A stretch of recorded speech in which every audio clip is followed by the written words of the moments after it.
시편 말씀을 보겠습니다. 누가복음인가요? 잘못 나왔습니다. 예.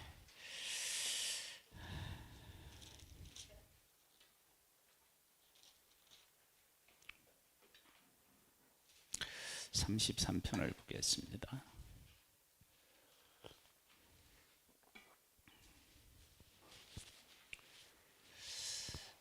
(33편입니다) 성지순례 가면은요, 그 원형극장 이런 데를 이제 가보게 되거든요.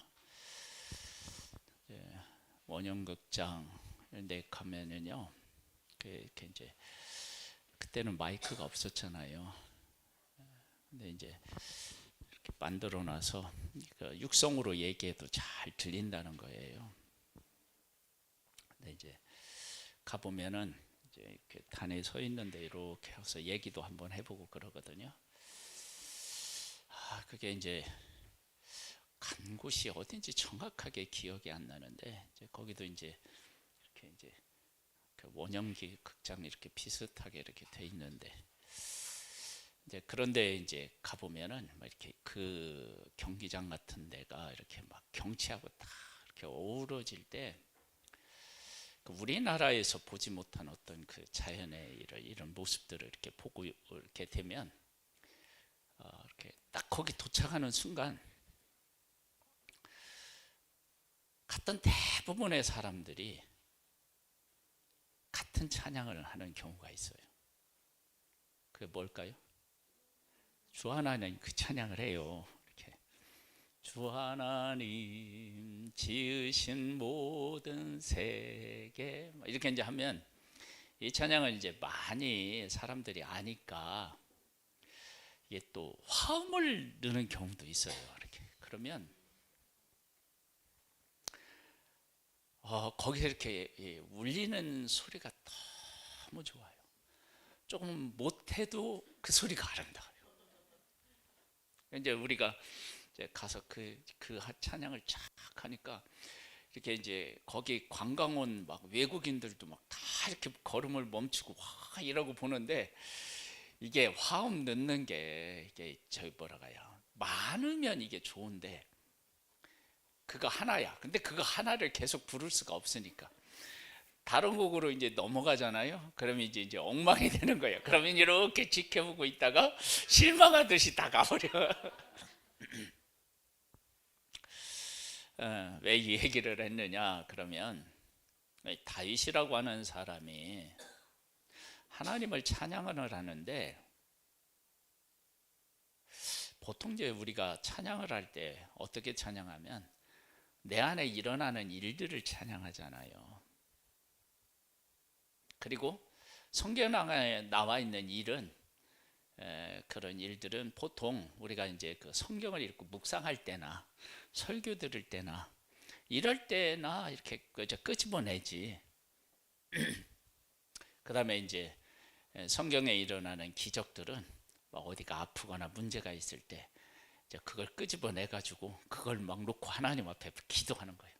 하나님, 막 이런 사람도 하나님이 고치셨고 이렇게도 하셨는데 하나님 역사해 주셔서 그렇게 하잖아요.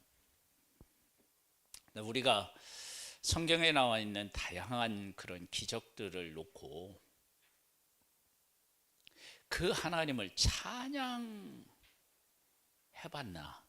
라고 하는 질문을 하면 좀 그렇지 않을 경우도 있어요. 여기 보면 이렇게 나와요. 너희 의인들아 여호와를 즐거워하라. 찬송은 정직한 자들이 마땅히 할 바로다. 수금으로 여호와께 감사하고 열둘 비파로 찬양할지어다. 새 노래로 그를 노래하며 즐거운 소리로 아름답게 연주할지어다. 여호와의 말씀은 정직하며 그가 행하시는 일은 다 진실하시도다. 그는 공의와 정의를 사랑하시며 세상에는 하나님의 인자하심이 충만하도다.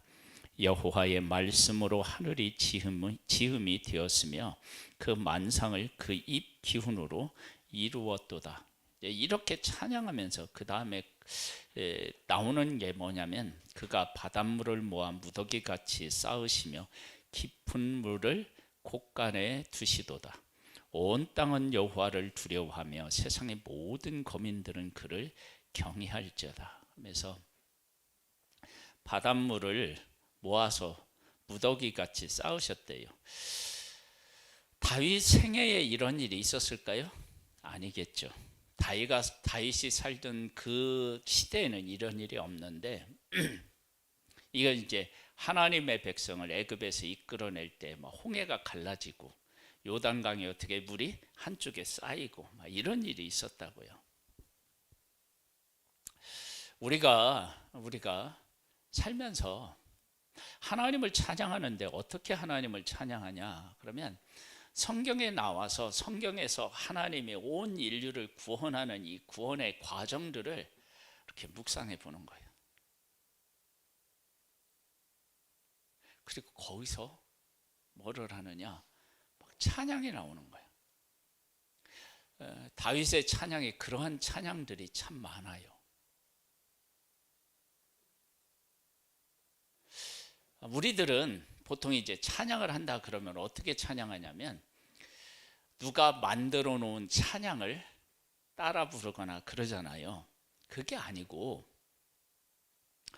하나님이 성경에서 이루신 일들을 이렇게 내가 쭉 이제 다윗은 자기 민족의 그 역사이니까 그걸 찬양한다 하더라도 우리들은 하나님을 아버지라고 부르는 자녀 아니에요. 그러면 이게 이제 구약에서 하나님이 하신 일은 다 누가 하신 거예요?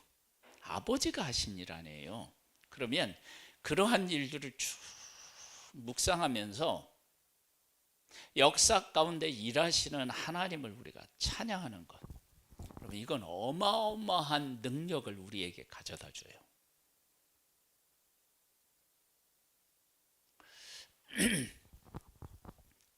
하나님이 온 우주 만물을 말씀으로 그것도 6일 동안 하루 순식간에도 하나님은 다 창조하실 수도 있는데 6일 만에 온 우주를 이렇게 만드셨다고 생각해 봐도 이거 어마어마한 거예요. 우리는 여기 지금 여기에 롯데에 지금 아파트가 지금 지어지고 있는데 저거 짓는데 보통 얼마 걸려요? 1년 반에서 2년 걸리나요? 3년? 2년 반? 2년 반?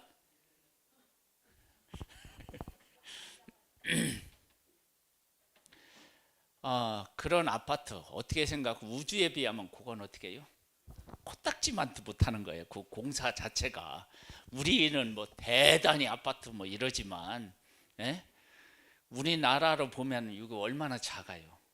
그렇죠? 뭐 새만금이 뭐 얼마나 뭐 엄청난 뭐 저기라 하지만 사실 우주를 비하면 그거 어떻게 해요? 코딱지만한 거예요. 코딱지만한 거. 그런 것들도요. 하면 몇 년, 어떤 것은 몇십 년 막 이래요. 근데 하나님이 온 우주를 만드시는데 6일 만에 만드셨어요. 그것도 살아 숨 쉬는 걸 만들었다고요. 살아 움직인다니까요.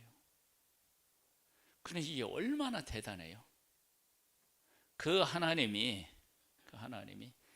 죄로 인하여서 죽은 우리들을 구원하기 위해서 아브라함을 부른 거야. 근데 아브라함이 실패할 때 아브라함에게 인내하시고 그를 찾아가시고 그렇게 세워놨더니 그 다음 이제 아들 이삭이야.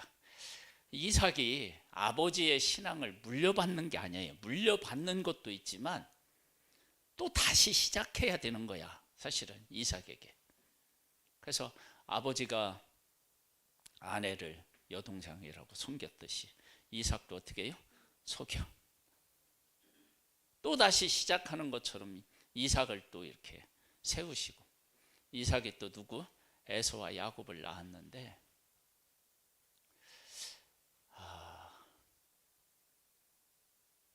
믿음의 가정에서 하나님의 뜻을 이루기 위해서 에서와 야곱을 쌍둥이를 하나님이 주셨는데 이게 감당이 안 되는 거야.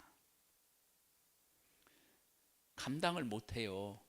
감당을.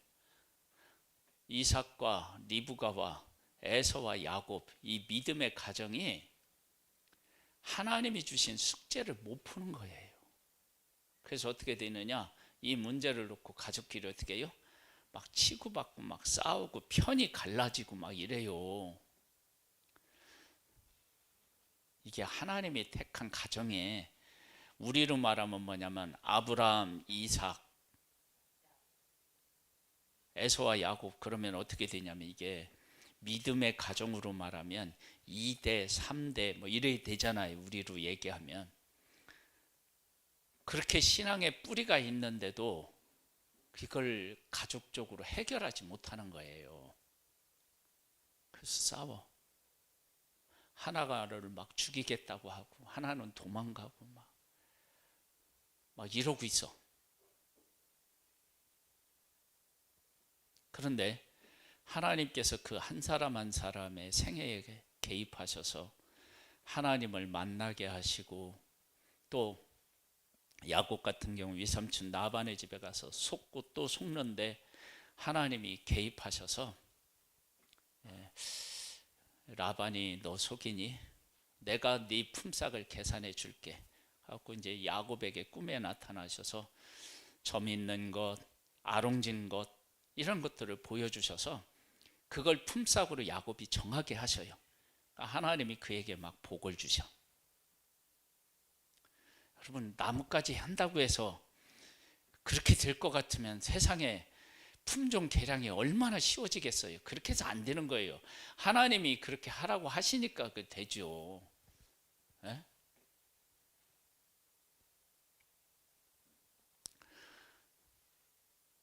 하나님이 복을 주시고 그가 다시 돌아오는데 아직 가족의 문제를 해결 못했잖아요. 그 야곱이 어떻게 해요? 하나님하고 막 씨름해요. 그러니까 하나님이 막 치시니까 또 그걸로 쩔뚝쩔뚝하고 막 하여간 또 왔는데 또 딸이 또 뭐 이렇게 강간당하고 막 또 가서 또 막 복수하고 막 이게 인생이 막 평탄하지가 않는 거예요. 그런 인간의 삶에 하나님이 개입하셔서 하나하나 해결하시고 결국 이스라엘이라는 나라를 세우시고 그들을 애굽의 속박에서 벗어나게 하셔서 광야를 통과해서 약속의 땅으로 향하게 하시고 이런 것들을 다윗이 묵상하면서 그 가운데서 하시는 하나님을 발견하고 내 삶에 있는 일이 아니고 지금까지 하나님이 하셨던 일들을 쭉 생각해보고 그 하나님을 막 찬양하는 거예요. 여러분, 그런 하나님을 우리가 살면서 묵상하고 찬양하면 우리의 삶이 얼마나 그 하나님의 그 살아계심을 막 이렇게 피부로 느끼고 막 그 찬양하는 거 얼마나 기쁘고 감사하겠어요. 우리도 그런 찬양을 좀 해보면 어떨까? 이게 노래, 뭐 다윗은 노래도 잘했잖아요. 막 수금도 타고 막 이러게. 우리가 작사 작곡은 못하더라도 그런 하나님을 묵상하면서 야, 정말 하나님은 위대하신 분이구나. 그 하나님이 나를 얼마나 사랑하시기에 독생자를 보내서 구원하여 주시고 그 먼 과거에 있었던 일들 속에서 살아계신 하나님을 만나게 하시고 그 하나님의 살아계심이 막 이렇게 체험되게 하시고, 야, 정말 그 하나님이 위대하시고 대단하시구나. 막 그러면서 그 하나님을 묵상하고 막 이렇게 힘을 얻으면 지금 우리가 안고 있는 문제를 다르게 보지 않겠어요?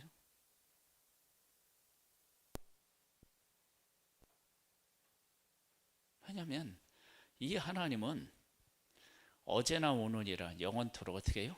동일하셔요. 동일하신다는 것은 똑같은 일을 행하신다는 게 아니에요. 저는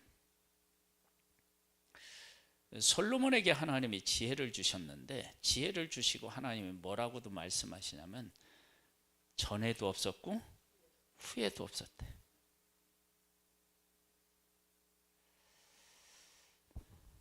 그럼 불공평하잖아요. 우리는 솔로몬과 같은 지혜를 얻을 수가 없어. 그 말씀을 액면 그대로 드리면. 가만히 생각해 보니까 예수님도 이 땅에 오셨는데, 그럼 예수님의 지혜보다 솔로몬이 더 지혜롭다는 얘기인가? 이게 뭔가? 왜냐하면 전에도 없고 후에도 없으니까. 그런데 하나님이 왜 솔로몬에게 전에도 없고 후에도 없다고 얘기하셨느냐? 하나님이 어떤 사람에게 이렇게 복을 주실 때 그 복을 이렇게, 야, 내가 너한테 지혜를 주는데 너는 지혜가 요만큼 있고 나중에 너보다 더 지혜로운 사람이 나올 거야, 이런 게 아니고, 지혜를 주시는데 전에도 없고 후에도 없는 것 같이 주실 때 거기다 막 몰빵하듯이 막 주시는 거야. 지혜를 주시는데, 그렇다는 얘기는 하나님께서 지혜를 주실 때 어떻게 주시느냐? 아낌없이 계산 없이 주시는 거예요.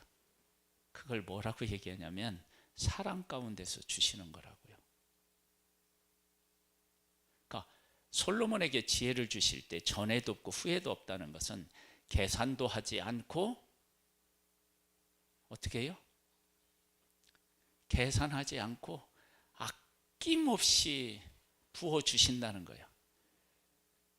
근데 그런 하나님을 이렇게 우리가 묵상하게 되면 어떤 일이 생기느냐? 그러면 우리가 이렇게 사람하고 사람이 이렇게 보고 어떤 일을 대할 때 이게 달라지는 거예요. 뭐 어떻게 생각하면 그걸 이제 똑같은 비유가 아닌데 어떤 면에서 생각하면 알 수 있느냐? 그러면 우리가 이제 사람을 대하는데 둘이 있어, 둘이 막 싸우고 있어.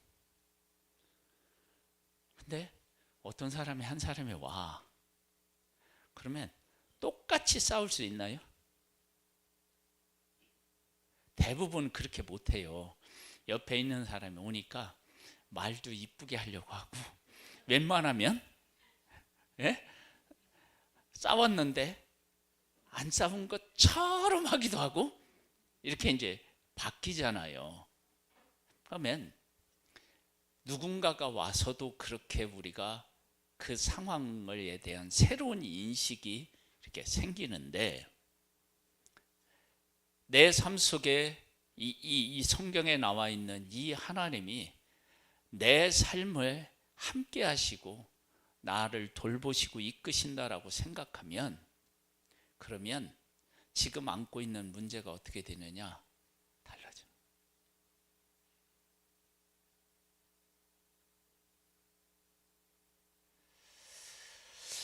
제가 이제 요 북인천 여중 여기 이제 담 있는 데서 이렇게 전도하다 보니까 사람들이 뭐 매번 오는 게 아니고,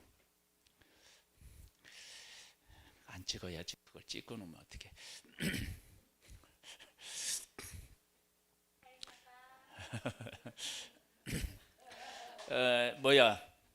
여기 이제 이렇게 서 있으니까 사람들이 늘 오는 게 아니니까 어떻게 하냐면 그 담 안에 있는 식물들을 이렇게 보게 돼요. 이렇게 그냥 이렇게 보게 돼. 그럼 보게 되면 어떻게 되냐면 자세히 보게 돼. 그러니까 그냥 지나치면서 보는 것하고 다른 것들을 이렇게 보게 돼요. 보면은 죽은 나무도 있고요. 그 다음에 막 이렇게 나무들이 막 이렇게 얽히 설키 막 이렇게 해갖고, 그런 것도 보고요. 그러니까 뭐 이렇게 쫙 이제 이렇게 본다고요. 보면서 그러니까 세밀하게 이렇게 볼 때가 있어요. 그거 보면서 하나님은 나를 어떻게 보고 계실까?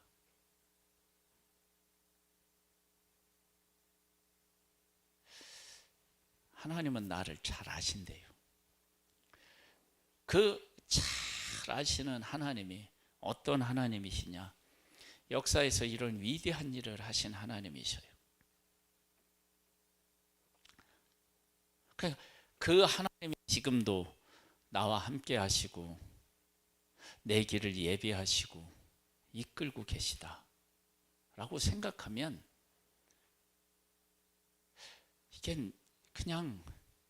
이건 뭐 어떻게 설명이 할 수 없는데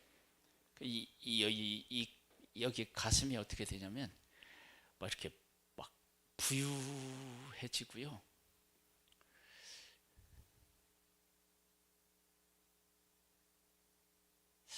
이걸 표현할 방법이 없네. 네? 그러니까 다윗이 하나님을 찬양하는 데 있어서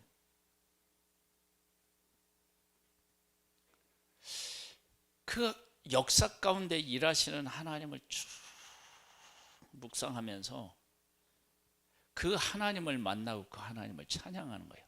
찬양하다가 다윗이 왕이고 전쟁을 많이 했잖아요. 그러면서 전쟁에 대한 그 전쟁을 바라보는 다윗의 태도가 완전히 바뀌어요. 뭐라고 했느냐 이렇게 얘기해요. 16절에 볼까요? 많은 군대로 구원 얻은 왕이 없으며 용사가 힘이 세어도 스스로 구원하지 못하는도다. 구원하는 데는 군마는 헛되며 군대가 많다 하여도 능히 구하지 못하는도다. 보세요. 이렇게 막 출애굽이라든지 역사 가운데 일하시는 하나님을 막 이렇게 막 의인들아 여호와를 찬양하라 막 이렇게 하는데 그러다 자기 생애 속에 일어나는 전쟁을 하고 이어지는 거예요. 그 이어지면서 군인이 많다고 말이 많다고 전쟁에서 이기는 거 아니다. 하나님이 이 모든 걸 하신다. 자, 이렇게 하나님을 묵상하다가 다윗이 가장 많이 했던 것 같은 전쟁으로 이렇게 왔어요. 그래서 전쟁으로 왔는데 이 전쟁을 이런 고백을 딱 하고 나면 전쟁을 보는 방법이 완전히 어떻게 해요? 달라지는 거예요. 그래서 하나님은 왕에게 뭘 말씀하셨느냐면 말을 많이 두기 위해서 어디에 가지 말라고요? 애굽에 가지 말라. 그 뭐냐면 하나님이 이 전쟁에서 이기게 하신다. 그래서 약속의 땅에 하나님의 백성이 왔을 때 하나님이 어떻게 그 약속의 땅에 있는 사람들이 블레셋에 있는 사람들이 하도록 만드냐면 이 새를 다루는 기술을 이스라엘 백성들이 갖지 못하게 해요. 근데 이게 못하게 하는 것이 블레셋 사람들이 전략적으로 그렇게 했을 수 있는데 이걸 하나님이 그렇게 하시는 거예요. 왜? 이들이 철을 다루는 기술이 좋아지면 무기를 만들 것이고 그러면 하나님을 의지하지 않고 뭘 의지하겠어요? 무기를 의지하는 거야. 그러니까 하나님이 어떻게 하냐면 블레셋 사람들이 그걸 하지 못하도록 원천 기술을 안 나눠주는 거야. 자기들만 하는 거야. 그런데 그것이 하나님의 의도와 뜻이 있는 거야. 내가 너희들과 함께 있으므로 너희들은 전쟁을 할 거, 나와 함께 전쟁하고 너희들이 나를 의지하면 이 전쟁에서 이기게 하는 건 나다.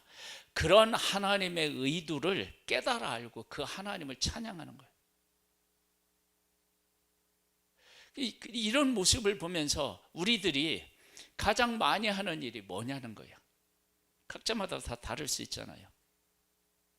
그 일을 행할 때 우리들이 겉으로 보기에는 아무것도 아니야. 그런데 하나님이 뭐라고 말씀하시냐면 여기에 많은 군대로 구원을 얻은 왕이 없으며 용사가 힘이 세어도 스스로 구원하지 못하는도다. 구원하는 데는 군마는 헛되며 군대가 많다 하여도 능히 구원하지 못하는도다. 그러면서 여호와는 그를 경외하는 자 곧 그의 인자하심을 바라는 자를 살피사 그들의 영혼을 사망에서 건지시며 그들이 굶주릴 때에 그들을 살리시는도다. 그러니까 지금까지 다윗은 누가 이기게 하셔서 이긴 거예요? 하나님이. 그래서 다윗의 그 삶을 보면 뭐냐면 하나님이 어디로 가든지 어떻게 해요? 이기게 하셨다. 그렇게 계속 반복해요. 근데 그 이기게 하시는 하나님을 노래하는데 어디로 가느냐?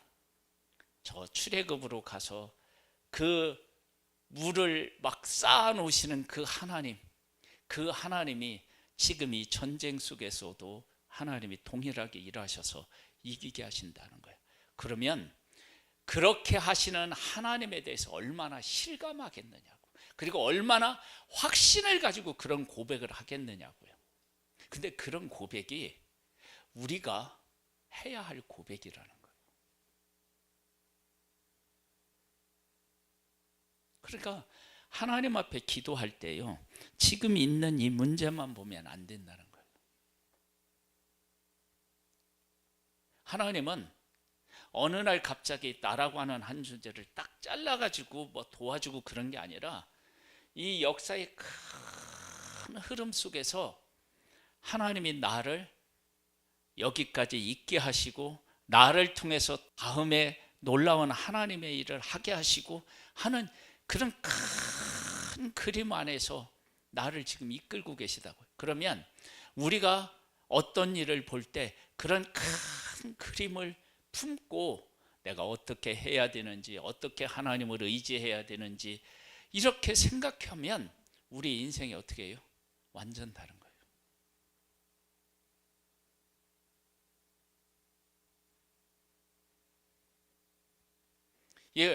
이게 정말로 중요해요. 그러니까 내가 나라고 하는 한 존재를 그렇게 이렇게 보는 거예요. 하나님의 백성이 그 하나님의 뜻을 이루는데 내가 살아가는 삶의 그 한 부분을 내가 평생을 바쳐도 하나님이 하시는 구원의 한 조각, 아주 작은 부분밖에 감당 못 하잖아요. 그런데 그 아주 작은 부분을 감당하는 데 있어서 하나님이 나를 어떻게 쓰시느냐 그러면 하나님이 이루시고자 하는 위대한 일에 동참시키시는 것으로 나를 이끄시는 거야. 그러한 것들을 우리가 묵상하고 그 가운데서 내가 지금 하는 일의 가치를 깨달아 알고 그렇게 하나님의 뜻을 이루려고 할 때 하나님이 나에게 주시는 능력, 이런 것들을 우리가 묵상해 보면 나라고 하는 한 존재가 얼마나 소중하고 위대한지 알게 되는 거예요. 그래서 34장 처음으로 한번 다시 돌아가 봐요. 이렇게 해요. 너희 의인들아 여호와를 즐거워하라. 찬송은 정직한 자들이 마땅히 할 바로다. 보세요. 너희 의인들아 여호와를 즐거워하라. 그러면 이것은 다윗 한 개인에게만 적용되는 것이 아니라 의인 여호와 앞에서 의로운 사람 모두가 이런 자기가 경험하는 하나님을 어떻게 해요? 다 경험한다는 거예요. 찬송은 정직한 자들이 마땅히 할 바로다. 그러면서 뭐냐면 수금으로 여호와께 감사하고 열둘 비파로 찬송할지어다. 이게 뭐냐면 다윗이 수금을 잘 타잖아요. 자기가 하나님이 자기에게 주신 재능, 이걸 가지고 막 하나님을 찬양하는 거예요. 그러면 그 다음은 뭐라고 하냐면 새 노래로 그를 노래하며 즐거운 소리로 아름답게 연주할지어다. 여호와의 말씀은 정직하며 그가 행하시는 일은 다 진실하시도다. 그는 공의와 정의를 사랑하시며 세상에는 여호와의 인자하심이 충만하도다. 여호와의 말씀으로 하늘을 지음이 되었으며 그 만상을 그 입의 기운으로 이루었도다. 그러면서 이제 바다 얘기가 나오거든요. 내가 그렇게 이렇게 해보니까 이것은 나라고 하는 한 개인에게만 일어나는 일이 아니라 하나님을 찾는 모든 사람 속에 다 일어난다는 거예요. 그러면 그 일이 누구에게도 일어난다는 거예요? 나라와 존재 속에서 일어나는 거예요. 이게 너무너무 감사하고 귀한 거예요. 그런 찬양을 어디에서 하느냐? 하나님이 하나님의 백성을 지금까지 존재케 하시는, 아니 하나님의 백성뿐만 아니라 온 인류를 만드시고 지금 구원하는 모든 과정 속에서 하나님이 일하시는 그 과정들을 묵상하면서 내가 그 일에 동역자로 부름을 받았고 그 하나님을 기뻐하면 하나님께서 하시는 놀라운 일들을 보는 거예요. 다윗이 전쟁을 나가는데 이게 군인이 많아서 되는 거 아니야. 예? 그 다음에 이게 말이 많아서 되는 문제가 아니야. 하나님이 다 구원하시고 하나님이 다 하시는 일이야. 그렇게 고백하면서 전쟁에 나갔을 때 많은 군인을 딱 보고 있으면 다윗이 쫄까요, 안 쫄까요? 쫄 일이 없죠. 왜? 아니 군인이 많다고 이게 그 이기는 문제가 아니고 하나님이 이기게 하셔야 되니까. 그러면 전쟁에 나갔을 때 다윗은요, 그 상황을 보는 게 아니야. 누구를 봐요? 하나님을 바라봐. 그래서 다윗이 골리앗 앞에 섰을 때 골리앗이 키가 크고 뭐 이런 걸 딱 보는 게 아니라 골리앗은 뭐를 딱 찝냐? 골리앗이 하나님의 군대를 모욕한대요. 관점이 완전 다른 거야. 어떻게 살아계신 하나님의 군대를 저 이방인이 할례받지 않은 자가 어떻게 하나님의 살아계신 군대를 모독하느냐? 내가 볼 수 없다. 이게 하나님은 그냥 놔두실 리가 없다. 그리고 하나님이 원하시는 그 일을 다윗이 하는 거예요. 물맷돌로 한번 던졌는데 골리앗이 쓰러지는 거예요. 그리고 어떤 일이 일어났느냐? 벌벌 떨던 하나님의 군대가 적군을 향하여 나아가는 하나님의 군대로 세워져요. 그런 일에 다윗이 쓰임을 받았다고요. 우리 이 33편을 이렇게 잘 한번 읽어보시고, 우리 그 두 구절만 한번 읽고 오늘 마칠게요. 11절, 12절을 한번 읽겠습니다. 시작.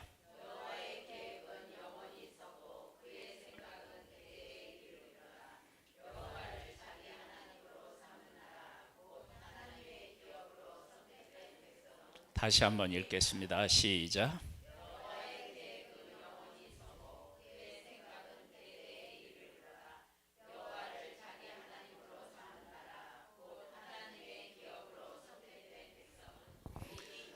할렐루야. 하나님 아버지, 하나님이 우리 가운데 어떤 일을 하셨는지를 묵상하고 그 하나님이 지금 내 삶에 오셔서 나를 돕고 계시고 위대한 하나님의 뜻을 이루어 가심을 깨달아 알고 그 하나님을 만나고 그 하나님을 고백하는 복 있는 우리들 되기를 소망합니다. 지금은 우리 주 예수 그리스도의 은혜와 독생자를 보내주신 하나님의 사랑하심과 성령님의 교통감화 인도 승리케 하시는 은혜가 오후 예배를 드리는 사랑하는 성도들 위해 이제부터 영원토록 함께 있을지어다. 아멘.